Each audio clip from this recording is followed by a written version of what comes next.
भगवत्पाद शंकराचार्य ने अपनी मां को मुखाग्नि देकर जब वह पुनः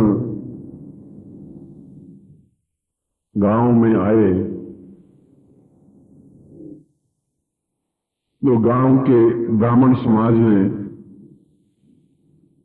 उन्हें जातिच्युत और ग्रामच्युत कर दिया कि तुम ग्राम में रहने लायक नहीं हो, तुम जाति में रहने लायक नहीं हो,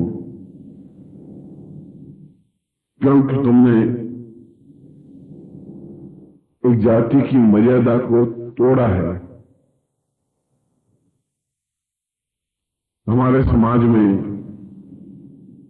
हमारे ब्राह्मण कुल में इस प्रकार से संन्यास नहीं लिया जाता है, इस प्रकार से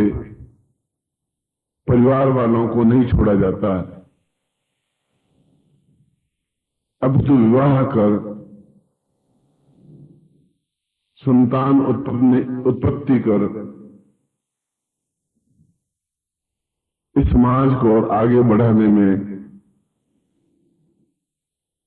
सहायक होता है।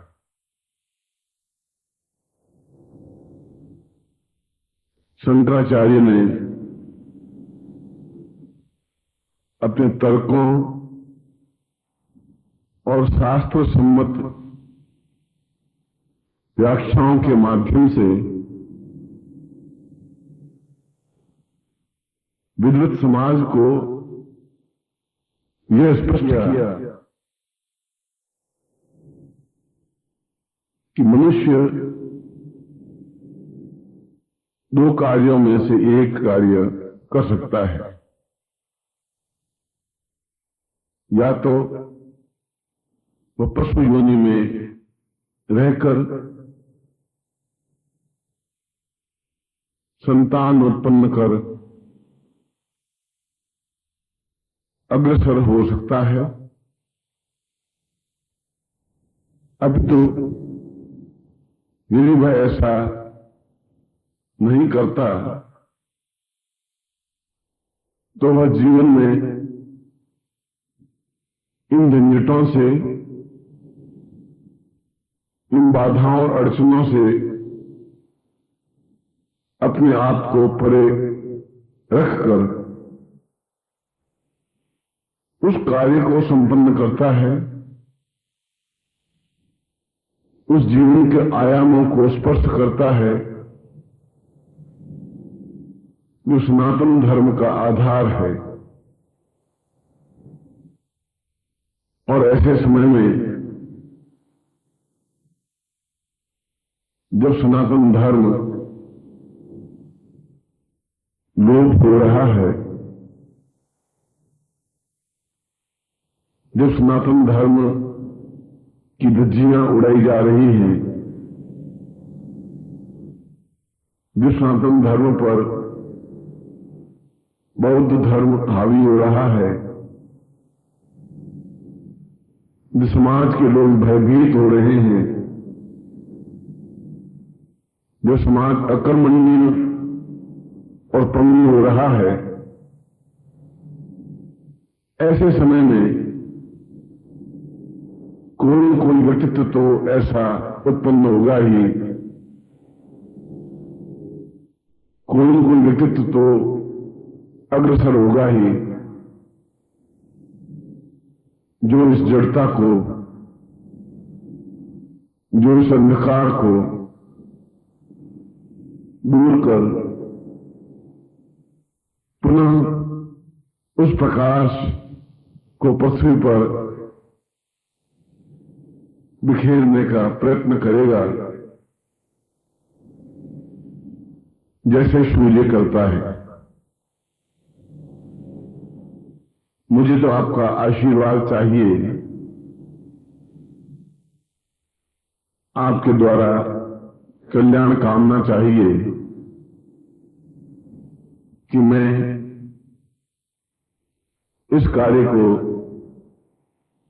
संपन्न कर सकूं।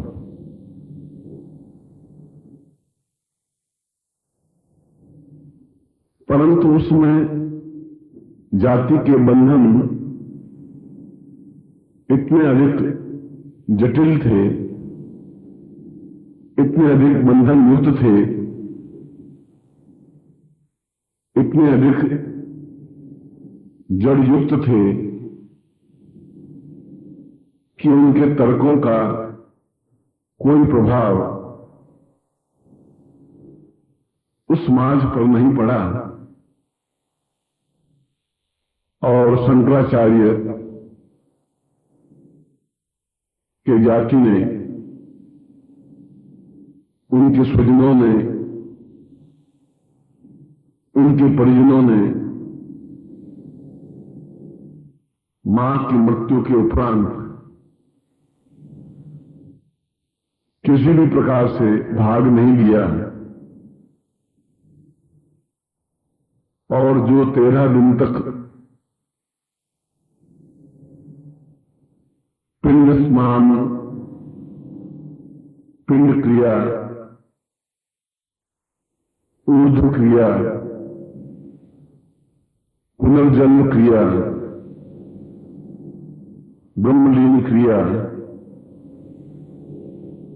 और तत्व क्रिया की जाती है, इस प्रकार के किसी भी कार्य में उन्होंने योगदान नहीं दिया।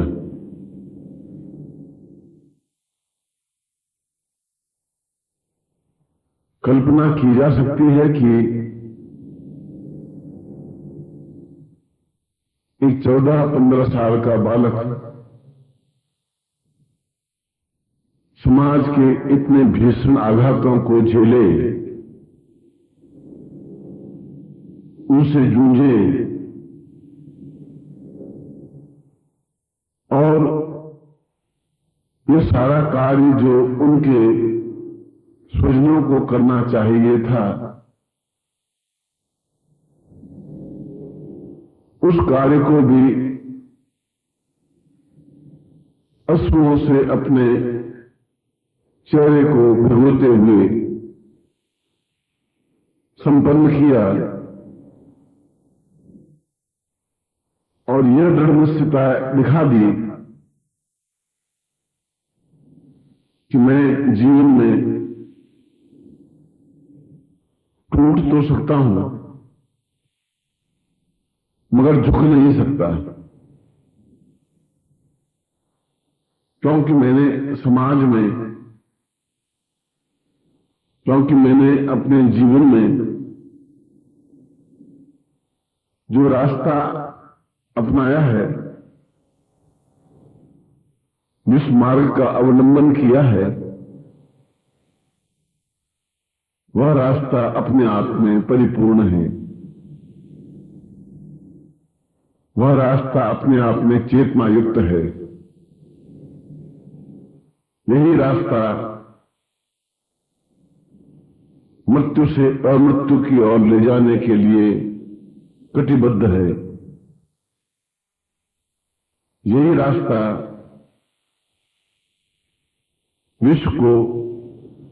अमृत में परिवर्तित कर सकता है और केवल यही रास्ता अंधकार को प्रकाश में भर सकता है। और ये सारे प्रहार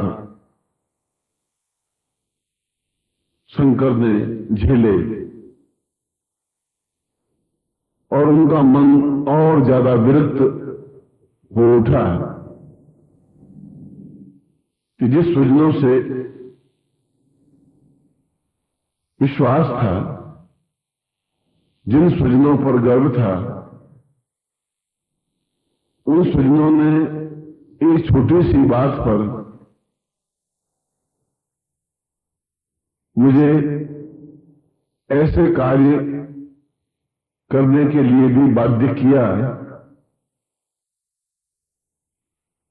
जो कार्य उनको करना चाहिए था। और ऐसा मन में विचार आने के बाद वे पुनः अपने गंतव्य स्थल पर रवाना हो गए और मां की मृत भस्मी को अपने झोले में रखकर उस मृत आत्मा को यह विश्वास दिलाया कि मैं सन्यासी हूं, परंतु तुम्हारा पुत्र भी हूं और तुमने मुझे इच्छा या अनिच्छा से संन्यास स्वीकृत करने के लिए जो आज्ञा प्रदान की, उसके प्रति मैं प्रणम्य हूं और मैं तुम्हारी इस भस्मी को समस्त तीर्थों में बिखेर कर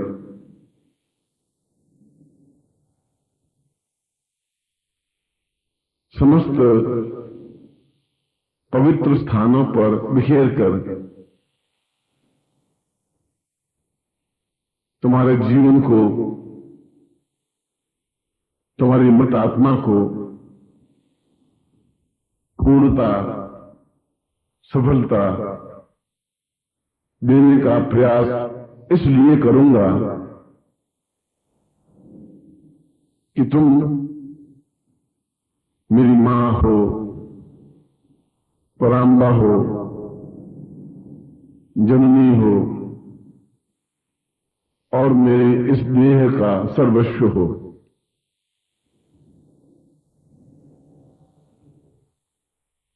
और ऐसा सोचकर शंकराचार्य हमेशा हमेशा के लिए उस ग्राम से रवाना हो गए और सीधे अपने गुरु गोविंद पादाचार्य के पास पहुंचे। उस समय जहां उन्होंने दीक्षा ली थी,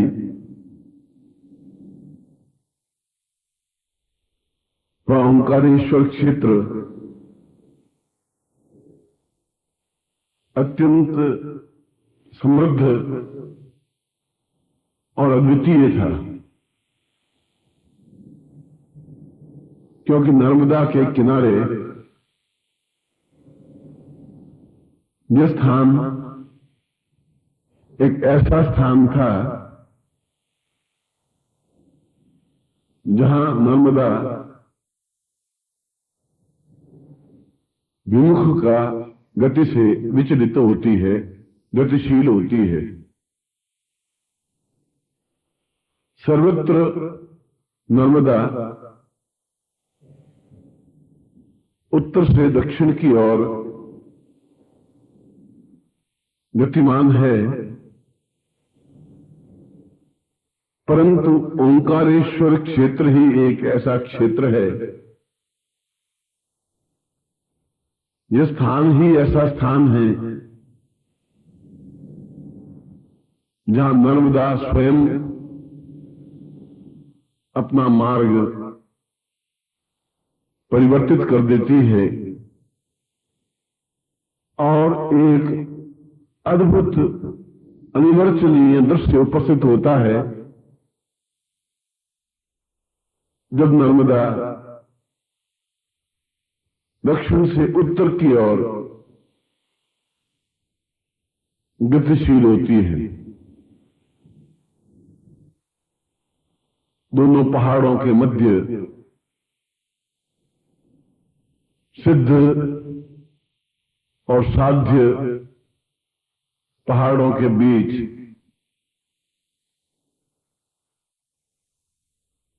देवत्व और पूर्णत्व पहाड़ों के बीच जो कलकल करती हुई नर्मदा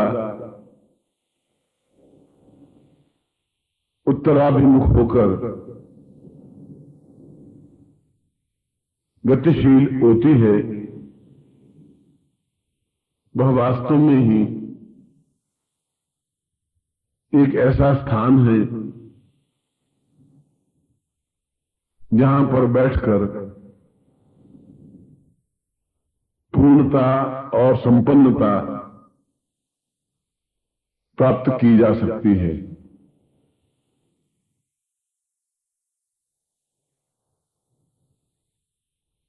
शंकराचार्य अपने गुरु के पास पहुंचे और उन्होंने अब तक की सारी बीती हुई घटनाओं को उनके सामने रखा। उन्होंने यह भी रखा कि मैंने प्रस्थान त्रयी का भाष्य काशी में लिखा। उन्होंने यह ग्रंथ भी उनके सामने रखा कि प्रस्थान त्रयी का आधारभूत सत्य क्या है। उन्होंने यह भी स्पष्ट किया कि आपकी आज्ञा से मैंने वह बीजारोपण किया है जो आगे चलकर वटवृक्ष की तरह पूरे आर्यावर्त में फैलकर एक शीतलता प्रदान कर सकेगा,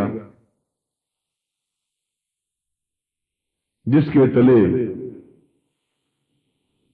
पुनः सनातन धर्म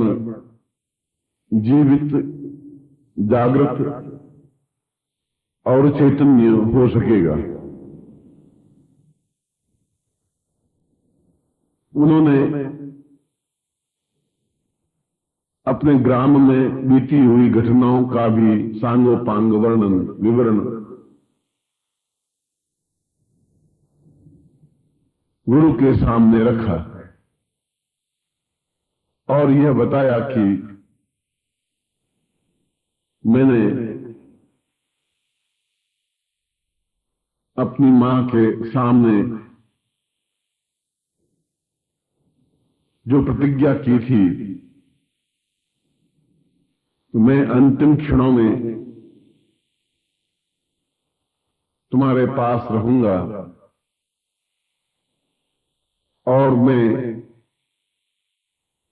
एक पुत्र की भांति तुम्हें मुखाग्नि दूंगा।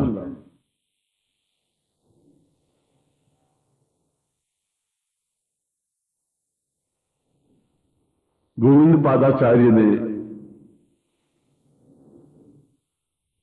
स्पष्ट रूप से बताया कि शंकर इस जीवन में इस संन्यास मार्ग पर न कोई पिता होता है, न कोई मां होती है, न कोई बंधु होता है, न कोई हितैषी होता है, न कोई जाति होती है, न कोई समाज होता है। वह स्वयं होता है और वह स्वयं ही अपने जीवन को परिपूर्णता प्रदान करता है। इसलिए उस मां की मृतदेह की भस्म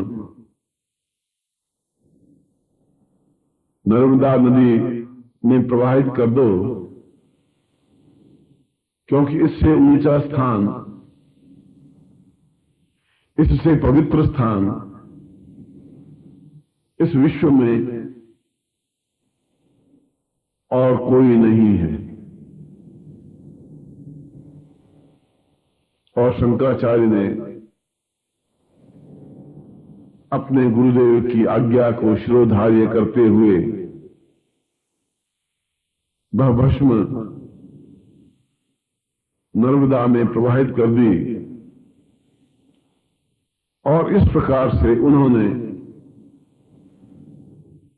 जो छोटा मोटा धागा, जो बंधन समाज का या परिवार का था,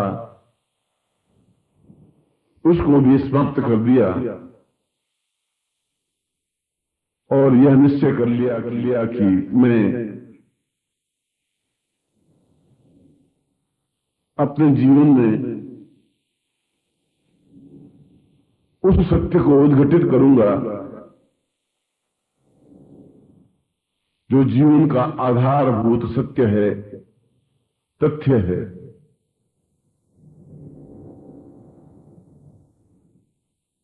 एक दिन अवसर पाकर शंकराचार्य ने अपने मन के विचार गुरुदेव के सामने रखे।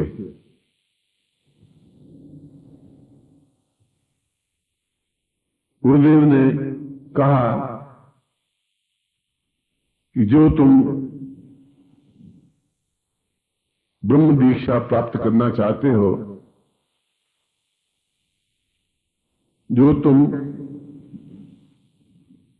पराम्बा दीक्षा प्राप्त करना चाहते हो, जो तुम नित्य लीला विहारिणी दीक्षा प्राप्त करना चाहते हो, उसके लिए तुम्हें तत्पर होना पड़ेगा, साधना संपन्न करनी पड़ेगी, गुरु सेवा करनी पड़ेगी और उनकी आज्ञा का अक्षरशः और प्रतिक्षण पालन करना पड़ेगा, क्योंकि यह देह को साधने और मन को बांधने के लिए अत्यंत आवश्यक है।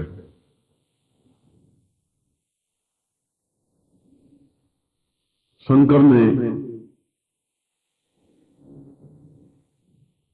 गुरुदेव की बातों को ध्यान से सुना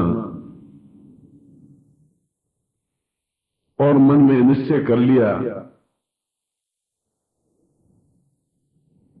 यदि इससे भी कठिन अग्नि परीक्षा होगी तो भी मैं उसमें खरा उतरूंगा और गुरु आज्ञा का पालन करता हुआ, गुरु सेवा करता हुआ मैं इन कठिन क्रियाओं को संपन्न कर पूर्ण गुरु दीक्षा प्राप्त करूंगा। और वे नर्मदा के एक किनारे पर, जहां से ही वह उत्तराभिमुख होकर अग्रसर होती है, उस स्थान पर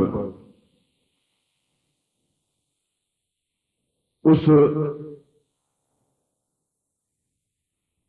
गुफा में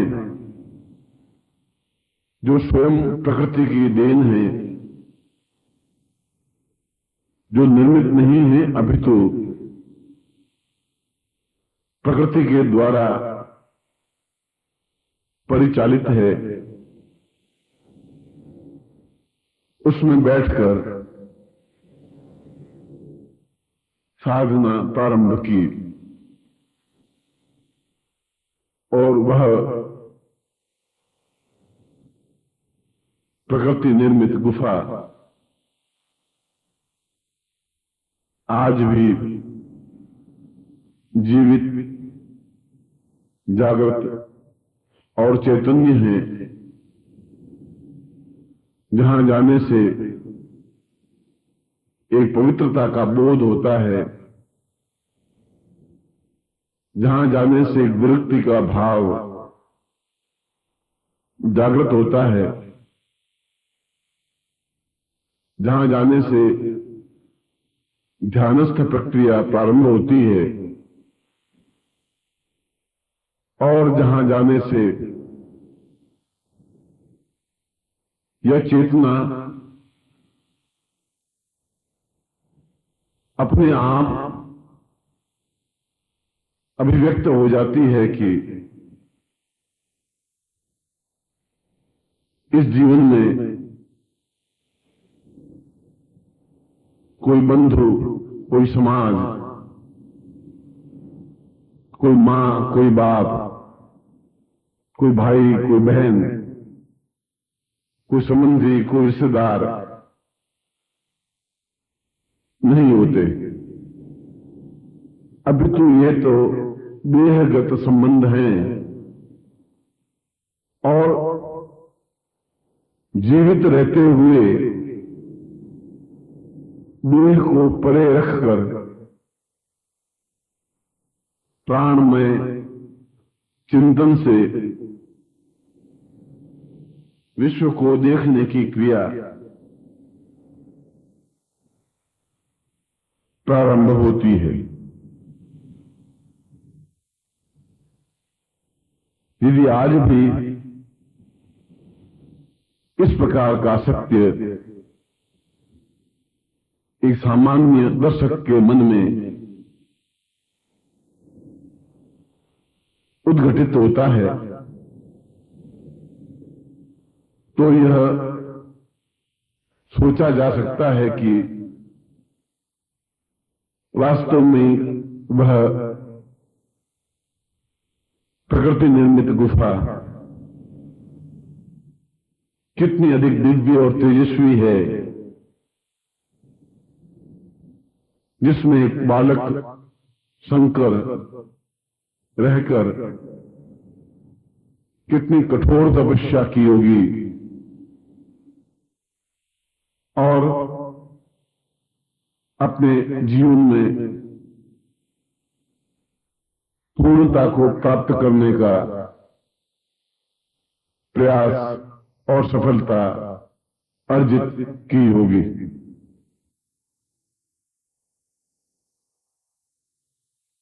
सद्गुरुदेव डॉक्टर नारायण दत्त श्रीमाली जी के दुर्लभ वीडियोस, पुस्तक, पत्रिका एवं साधना की निःशुल्क दीक्षा प्राप्त करने के लिए नीचे लिखे हुए नंबर पर वीरल पटेल जी को व्हाट्सएप पे अपना नाम और अपने शहर का नाम लिखकर भेजें। धन्यवाद।